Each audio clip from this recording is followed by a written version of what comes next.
अस्सलाम वालेकुम, आप देख रहे हैं विजन पॉइंट। मैं हूं सारा खान। नाजरीन, एक ऐसा अजीम तोहफा भारत ने हमारी झोली में डाल दिया कि आप देखते हैं कि पाकिस्तान के हवाले से एक फेक नैरेटिव पूरी दुनिया में से पहले फैलाया जाता था कि पाकिस्तान एक गैर जिम्मेदार मुल्क है जी, पाकिस्तान एक फेल स्टेट है, पाकिस्तान इकनॉमिकली परफॉर्म नहीं कर पा रहा है, या पाकिस्तान में से जी ब्रेन ड्रेन हो रहा है। एक ऐसा नैरेटिव पाकिस्तान के हवाले से कंकोड किया जाता था। कभी भारत धमकी लगाता था कि हम इसको डिप्लोमेटिकली आइसोलेट कर रहे हैं, मगर अब हम ये देखते हैं कि ये मार्का हक ऑपरेशन बुनियादन मरसूस की कामयाबी के बाद एक ऐसी तारीखी फतह जो पाकिस्तान ने हासिल की, पूरी दुनिया इस वक्त पाकिस्तान को रिकॉग्नाइज कर रही है as a responsible regional actor. उसके साथ साथ पाकिस्तान एक मिडल पावर के तौर पर इमर्ज हुआ। और सबसे अहम तरीन बात, जो हमारा एक आम नौजवान है, एक आम शहरी, उसके अंदर एक जज्बा जो रिवाइव हुआ है कि किस तरीके से now they are proud to be a Pakistani. अब ये आइडेंटिटी हमने रिक्लेम किया। ऐसा लगता है कि it's the new birth of Pakistan, एक new birth, new formation of nation हुई है। और इसके ये जो एक बड़ा अहम तरीन हमारा तारीखी मोड़ है, यहाँ से हम कहाँ जा सकते हैं, ये तमाम चीज़ें भी देखनी। और इसके अलावा मार्का हक तो हो गया और ये अजीमुशान फतह कामयाबी ये भी हमने हासिल कर ली, मगर वो कौन कौन से डिसाइसिव फैक्टर थे जिसकी वजह से हमने ये शानदार तरीन फतह हासिल की, ताकि ऐसा नेशनल यूनिटी हम इस तमाम कम्बिनेशन को आगे भी लेकर चलें। और अगर फ्यूचर में भारतीय जारियत या किसी भी किस्म का एक्सटर्नल एग्रेशन होता है, पाकिस्तान किस किस्म की तैयारी करके रख सकता है, ये तमाम चीज़ें रखते हैं। हमारे साथ मौजूद हैं जी मारूफ दिफाई तजिया निगार डॉक्टर मोहम्मद समरेज सालिक साहब। अस्सलाम वालेकुम। वालेकुम अस्सलाम। थैंक यू वेरी मच सारा, आपने मुझे मदऊ किया। मेरी दुआ है कि आपकी जो काविशें हैं वो इंशाल्लाह sir, thank you so much. और सबसे पहले बहुत बहुत मुबारक हो। पूरी कौम इस वक्त जो है वो फ़ख्र कर रही है, नाज कर रही है अपनी आर्म फोर्सेस के हवाले से, अपनी लीडरशिप के हवाले से और इस वतन, इस रियासत के हवाले से। आपको क्या लगता है कि क्या ये पाकिस्तान का टर्निंग पॉइंट है? क्या is it the new birth of nation? अल्हम्दुलिल्लाह। देखें, कोई भी चीज़ है वो अल्लाह ताला के करम के बगैर नहीं होती। अल्लाह ताला बहुत हमारे पे मेहरबान हुए हैं कि उन्होंने हमें सुरखरू किया है। एक बहुत बड़ा इम्तिहान था, हमारे से 6 गुना बड़ा मुल्क जिसकी आर्मी भी हमारे से डबल, हर लिहाज में हमारे से ज़्यादा, उसने हमें चैलेंज किया और उसने एक गलत एक जवाब बना के हमारे पे चढ़ाई करने की कोशिश की। पाकिस्तान एक अमन पसंद मुल्क है। पाकिस्तान बिल्कुल नहीं चाहता था कि जंग हो, इसीलिए पाकिस्तान ने पूरा रिस्ट्रेंट एक्सरसाइज की, केप्ट वेटिंग कि शायद इंडिया को अकल आ जाए, शायद इंडिया को अकल आ जाए, लेकिन वो बाज नहीं आया।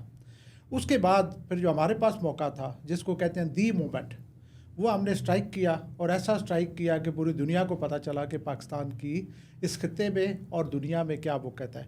इस वक्त जो दुनिया के जो जरीदे हैं वो मान रहे हैं कि PF is the king of the skies. अच्छा, इसके साथ साथ एक और चीज़ भी बड़ी डिसाइसिव ये भी है कि एक फेक नैरेटिव जो है वो पाकिस्तान के हवाले से कंकोड किया जा रहा था कि जी पाकिस्तान न्यूक्लियर ब्रिंकमैनशिप के ऊपर आ रहा है, या न्यूक्लियर ब्लैकमेल जो है पाकिस्तान कर रहा है, जिसकी वजह से जो है वो अमेरिका को भी स्टेप इन करना पड़ा। इनफैक्ट PM मोदी उससे भी झूठ के अंबार जो लगाए अपनी तकरीर के अंदर, एक ये भी लगाया कि जी हम न्यूक्लियर ब्लैकमेल में नहीं आएंगे, मगर पाकिस्तान ने तो न्यूक्लियर ऑप्शन के ऊपर ना ही बात की, ना इसके ऊपर आया, और हमारा तो बड़ा लिमिटेड, बड़ा कैलकुलेटेड रिस्पॉन्स था। इसके ऊपर क्या आपकी राय है? देखिए सारा, होता ये है कि जब आप आखिरी ऑप्शन की तब सोचते हैं जब आपके पास दूसरे options, you run out of those options. हमने तो कन्वेंशनल मीन्स से इतना बुरी तरीके से उसे मारा है। अगर आप इक्वेशन में देखें तो it is something like 8 and 4। हमने उनके जहाज़ गिराए, हमने उनकी पोस्टें उड़ाई, हमने उनके हेडक्वार्टर उड़ाए, हमने उनके एयरफील्ड उड़ाए कन्वेंशनल मीन्स से। जब हम कन्वेंशनल मीन्स में इतना ताकतवर हैं तो हमें अनकन्वेंशनल के सोचने की या बात करने की क्या ज़रूरत है। लेकिन ये इशू आया कैसे, जब इंडिया को ये फ़िक्र पड़ी कि मुझे तो मैं मुकाबला नहीं कर पा रहा, ये जो इस डोमेन में मुकाबला नहीं मैं कर पा रहा, तो जब वो US के पास गया तो उसने ये स्टोरी गढ़ी कि पाकिस्तान जो है वो इस तरीके से सोच रहा है और वो ये करना चाह रहा है, मेरी जान छुड़ाओ। और ये फैक्ट है कि India came for the rescue of US came for the rescue of India, क्योंकि इंडिया को जो मार पड़ना शुरू हुई थी उसे समझ आ रही थी कि ये कन्वेंशनल में भी हमारा मुकाबला नहीं कर पा रहा, तो उसने ये ख़ुद स्टोरी गढ़ी और ये बनाई ताकि US को इंटरवीन करवाया जाए और US आए और उसको रेस्क्यू करे सिचुएशन से। अच्छा, एक और चीज़ डॉक्टर साहब ये बताइए कि जब US ने रेस्क्यू किया, they should be thankful to US, they should be thankful to Trump, तो इसके बावजूद भी हम देखते हैं कि वहाँ पर एक बड़ी शदीद तरीन एक जो है वो बैशिंग स्टार्ट हो गई है ट्रम्प के हवाले से, डोनाल्ड ट्रम्प की। उनकी बाकायदा कैरेक्टर असैसिनेशन इंडिया में स्टार्ट हो गई है, नाम ले लेकर तज़दीक हो रही है। बड़े ट्रेंड चलाए जा रहे हैं, लाइक हेटफुल किस्म के ट्रेंड इस वक्त इंडिया में चलाए जा रहे हैं। डोनाल्ड ट्रंप को क्यों टारगेट किया जा रहा है? तमाम नफरत का इस वक्त महवर डोनाल्ड ट्रंप क्यों इंडिया में है? सारा 2-3 फैक्टर, 2 का मैं जिक्र करना चाहूँगा यहाँ पे। एक तो मैं हमेशा कहता हूँ कि इंडिया रकबे के लिहाज से, पॉपुलेशन के लिहाज से बड़ा है, इसमें कोई शक नहीं है, लेकिन अपनी सोच के लिहाज से बहुत छोटा है।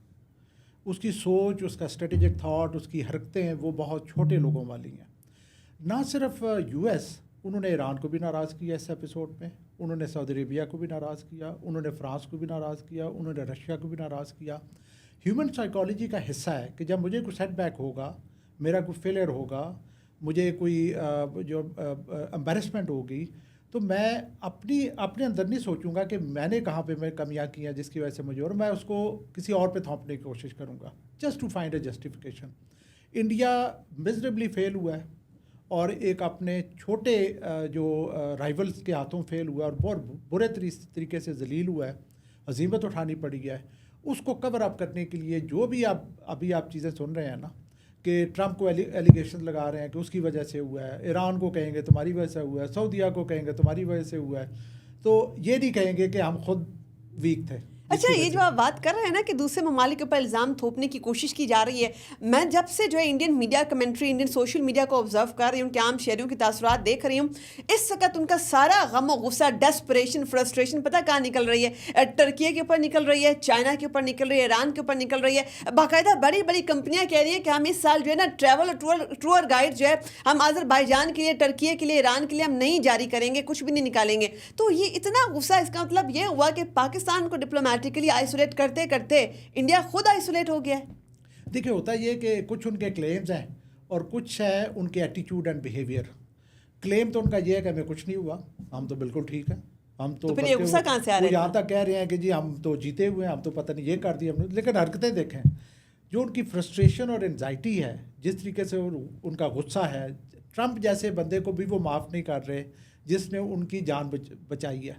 इससे भी बहुत बुरा हो सकता था आगे जाके, तो उसको भी वो माफ़ नहीं कर रहे। तो वो सारी चीज़ें इंडिकेट करती हैं कि उनको बहुत बुरी मार पड़ी, बहुत बुरी। अब उसमें वो जो भी इसमें उनको नज़र आता है, चाहे वो अज़रबैजान है, चाहे वो ईरान है, चाहे वो अभी एक major insulting foreign minister of Iran Saudi Arabia के साथ उन्होंने किया है, तो वो बिल्कुल मैं ये बार बार कह रहा हूँ कि they have become a rabid dog. वो एक पागल कुत्ते वाली उनकी हालत है। और इस जो सामने आ रहा है, बुली मोदी पर्टिकुलरली जो सामने आ रहा है उसे काटने की कोशिश कर रहे हैं। अभी मैं आज एक और आर्टिकल पढ़ रहा था कि वहाँ पे एक मूवमेंट चल पड़ी है। आरएसएस जो है, उन्होंने एक मीटिंग आज कॉल की है टॉप लेवल की, जिसमें Modi has not been invited. Modi को थ्रेट्स मिल रही हैं कि वी विल एलिमिनेट यू, जो आरएसएस के जो एक्सट्रीमिस्ट हैं उनकी तरफ से। मोदी ने अपनी एक्टिविटीज़ कर्टेल कर दी हैं, वो सिर्फ कन्फाइन हो गया मीडिया के ऊपर और डिजिटल मीडिया के ऊपर। उनके एयर चीफ को भी थ्रेट्स आ रहे हैं। एयर चीफ को मार पड़ी है।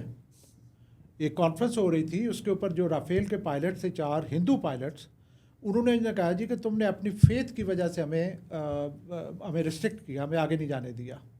उसको he has been beaten, thrashing, उसकी सिक्योरिटी प्रोटोकॉल बढ़ा दी गई है। तो आप ये देखें कि अभी इसके बाद वो खसियानी बिल्ली खंबा नोचे, और इंडिया क्या नहीं करेगा। They are trying to do everything to cover up their embarrassment. अच्छा, अब यहाँ पर सवाल ये भी उठता है कि जिस तरीके से मोदी की पर्सनालिटी है, वो एक बुच्चर ऑफ गुजरात का उसका टाइटल है।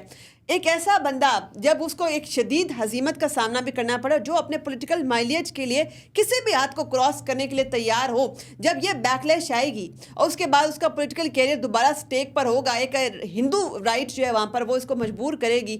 आपको क्या लगता है कि दोबारा कोई रेकलेस डिसीजन लेने की उसकी औकात है, क्या जुर्रत होगी उसकी? देखिए, मैं मोदी की जो जेनेसिस है या एवोल्यूशन है, उसको अगर मैं देखूं तो जैसे आपने कहा कि बुचर ऑफ गुजरात, वहाँ से वो बन जाता है prime minister of India. Prime minister के बाद उस वक़्त तक यूएस में उसकी एंट्री बैन थी, लेकिन फिर वो बन जाता है डार्लिंग ऑफ द यूएस। फिर वो इतना ओवरबोर्ड चला जाता है कि वो कनाडा में जाके लोगों को मार रहा है, वो इंग्लैंड में लोगों को मार रहा है, पाकिस्तान में लोगों को मार रहा है। तो वो उसमें एक फ्लेयर आ गया, उसके दिमाग में एक खुमार चढ़ गया कि मैं इनविंसिबल हूँ, और एरोगेंस आ गई।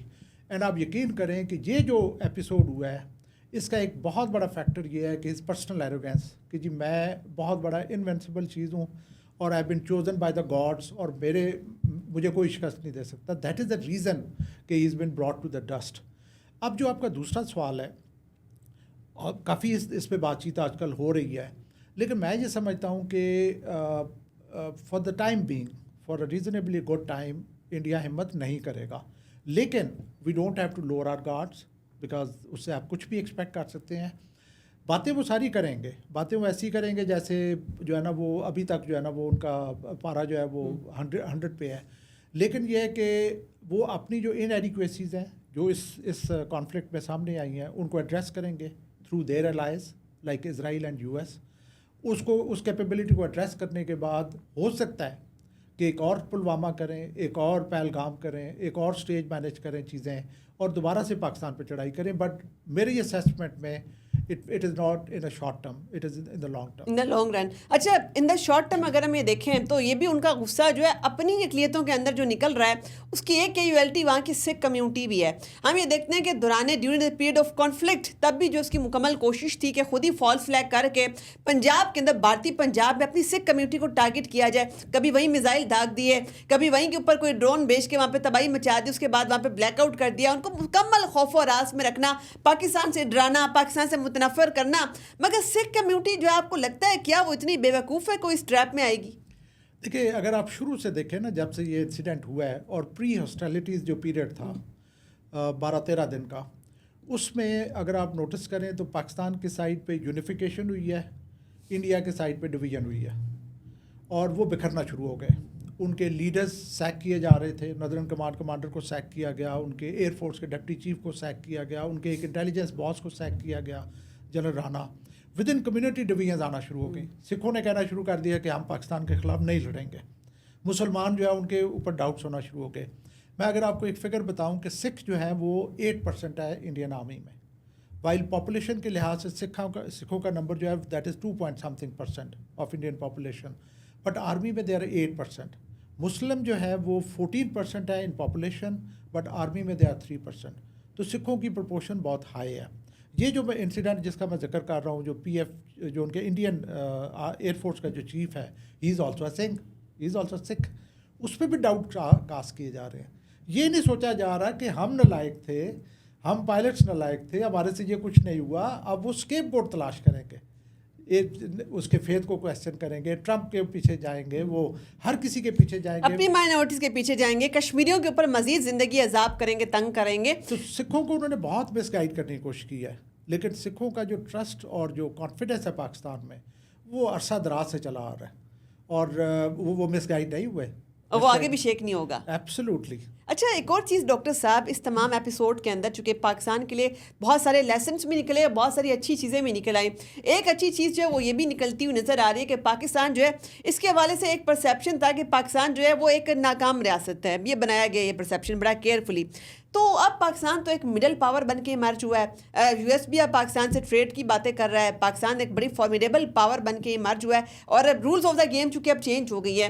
اس کانٹیکسٹ میں آپ کیسے دیکھتے ہیں کہ نئی ایکویشن جو بن رہی ہے، پاکستان کا کیا کردار دیکھ رہے ہیں آپ؟ دیکھیں نیچر کا جو ڈیزائن ہے نا، قدرت کا جو ڈیزائن ہے وہ یہ ہے کہ موسٹلی آپ کو کرائسس میں ڈال کے آپ کا بھلا کرتی ہے. یہ قدرتی ڈیزائن ہے. میں نے بڑی جگہوں پہ دیکھا ہے کہ آپ پہ کرائسس آتا ہے، اور اس سے جب آپ نکلتے ہیں تو you are much more stronger than what you were before crisis. اس میں کوئی شک نہیں ہے کہ we were facing challenges internally, اور دنیا میں اس طرح کی پرسیپشن کریٹ کی گئی کہ پاکستان جو ہے وہ ارسپانسبل اسٹیٹ ہے، پاکستان جو ہے فیلنگ اسٹیٹ ہے، پاکستان تو is on the brink of default and all that. اللہ تعالیٰ کا ایسا کرم ہوا کہ ہمیں ایک کرائسس میں ڈالا گیا. اب وہی پاکستان ابھی اس وقت دیکھیں کہ اسٹیچر میں انڈیا نے لوز کیا ہے in the world as well as اس خطے میں پاکستان نے گین کیا. پاکستان کی آرمی کے آرم فورسز کے بارے میں، ایئر فورس کے بارے میں، پاکستانی نیشن کے بارے میں ابھی کس طرح کی باتیں ہو رہی ہیں. یونیفائڈ نیشن ریزالو، اور بڑا اللہ کا کرم ہے کہ سارے کے سارے اکٹھے ہو گئے، تمام پولیٹیکل ڈویژن ختم ہو گئی، تمام ایشوز ختم ہو گئے، اینڈ ہم ایک نیشن کے طور پہ ایمرج ہوئے. آپ نے وہ پکچر دیکھی ہوگی جس میں ایک رینجرز کا سولجر اور ایک سولین کٹھے کھڑے ہو کے ڈرون کو اسٹرائک کر رہے ہیں اور گرا رہے ہیں نیچے. اچھا یہ جو آپ اسپرٹ بتا رہے ہیں نا کہ تمام فیکشنز ایک ہو گئے، اور ایسی یونٹی جو ہے پاکستان کی تاریخ میں ہم نے نہیں دیکھی کہ سب کے سب جیسی سپہ سالار کے پیچھے پوری قوم کھڑی ہو جاتی ہے. مگر اگر کوئی کھڑا نہیں ہوتا تو وہ TTP اور BLA ہیں. سوائے اس کے جو ہم دیکھتے ہیں پوری نیشن ایک ساتھ کھڑی ہوئی ہے. تو یہ جو یونٹی نیشنل یونٹی بھی ہے, یہ ایک ٹائملی رسپانس بھی ہے, ساتھ میں دنیا کو بھی انگیج کرنا, اپنا مقدمہ بھی سامنے پیش کرنا, اس میں آپ کو لیڈرشپ کے ٹائملی ڈیسیژنس ان کی کیا امپورٹنس نظر آ رہی ہے, اور اگر ایسی ویژنری لیڈرشپ اس وقت نہ ہوتی تو پھر ہمارا کیا حال ہوتا؟ دیکھیں جو میں جب ان کے فیکٹرز کو انالائز کرتا ہوں نا اس پورے ایپیسوڈ کے, الحمدللہ we were successful and India got a beating. ان فیکٹرز میں ایک بہت بڑا گلیئرنگ فیکٹر لیڈرشپ کا ہے. جسٹ انالائز کہ اس سائڈ پہ لیڈرشپ کیا تھی, چاہے وہ ان کا انٹیریئر منسٹر تھا, چاہے پرائم منسٹر تھا, چاہے ملٹری کمانڈرز تھے, اس طرف کی کس طرح کی لیڈرشپ تھی اور اس طرف کس طرح کی لیڈرشپ تھی. دے ور ایگزیکٹلی ڈائمیٹریکلی اپوزٹ. اس سائڈ پہ میچورٹی تھی, اس سائڈ پہ بڑکیں تھیں, اس سائڈ پہ امپلسونیس تھی, اس سائڈ پہ میچورٹی تھی, کمپوئر تھا, گریس تھی. اور مطلب سب سے جو بڑی بات ہے نا, جو انڈیا نے کوشش کی کہ ہمیں ڈرائیں, ہمیں خوف زدہ کریں, کوئی ایک بندہ بھی پاکستان میں خوف زدہ نہیں تھا, لیڈر سے لے کے نیچے تک. اور ظاہر ہے لیڈر نے تو سارے ڈیسیژنز لینے ہوتے ہیں, ہمارے ٹائملی ڈیسیژنز, ہمارے میچور ڈیسیژنز, ہمارے ویل کیلکولیٹڈ ڈیسیژنز. اور آئی تھنک کہ لیڈرشپ کا بہت بڑا فیکٹر تھا اس ساری سکسیس میں, اور کریڈٹ جانا چاہیے. اسی نوٹ کے اوپر آج کی نشست کنکلوڈ کرتے ہیں. آپ کے وقت کا بہت شکریہ, قوم کا لہو گرمانے کا بہت شکریہ. جیسے کہ ہمارے معزز مہمان نے بھی پاک انڈیا اسٹینڈ آف کے حوالے سے بڑی خوبصورت بات کہی کہ اگر پاکستان کی جانب دیکھا جائے تو یہاں پر آپ کو گریس نظر آتی ہے, ایک کیلکولیٹڈ میئرڈ رسپانس نظر آتا ہے. یہاں پر ایموشنز کی بجائے, جنگوازم کی بجائے یہاں پر جو ہے ریشنالٹی, پریگمیٹزم کو فوکیت دی جاتی ہے. جبکہ دوسری جانب ہم دیکھتے ہیں امپلسونیس ہے, وہاں پر ریکلیسنس ہے, وہاں پر ہپوکریسی ہے, وہاں پر جھوٹ ہے, فراڈ ہے, فریب ہے. دنیا جو ہے خیر یہ چیزیں دیکھ چکی ہے, جان چکی ہے, اور پاکستان جس طریقے سے ایمرج ہوا ہے اس تمام کرائسس سے, تو مارکہ حق جو ہے وہ سنہری حروف سے تاریخ میں بھی لکھا جائے گا. اپنی میزبان سارہ خان کو دیجیے اجازت. اللہ حافظ.